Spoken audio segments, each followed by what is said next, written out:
Hi everybody, so today I'm going to be talking about blueberries.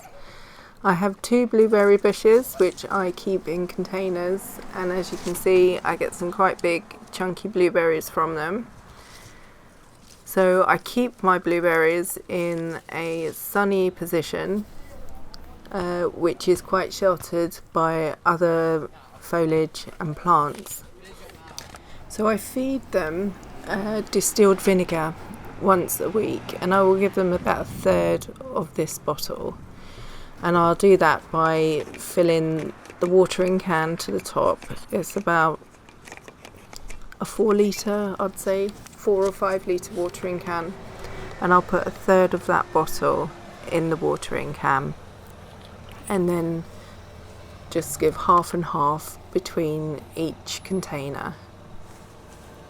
So in the winter I do bring them into the greenhouse, but I've only had the greenhouse a year, and before that I used to leave them basically where you see them now, and they used to do quite fine. So I may not bring them back into the greenhouse this year because, to be honest with you, I don't really think it makes a difference. We don't have particularly freezing cold winters here, but they are fairly cold, but they've been out in the winter for a few years now, so I think they're used to it. You can cover them in hessian to give them a little bit of added protection if you feel that you're going to get severe frost, but they do generally do okay. So the reason why I'm going to give them feed them vinegar, is because they like a soil which is acidic, between 4.5 and 5.5.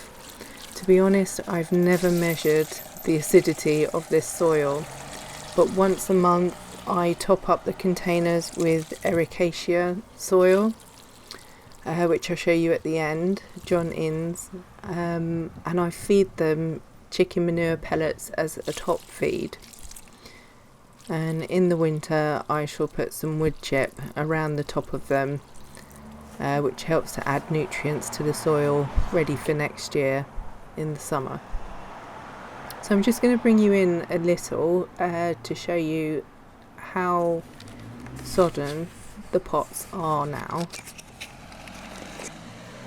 So don't be afraid, don't think you're overwatering them, you're not.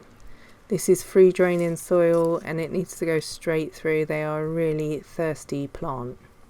And that's a manuka bush, which also likes acidic soil, so it's absolutely fine.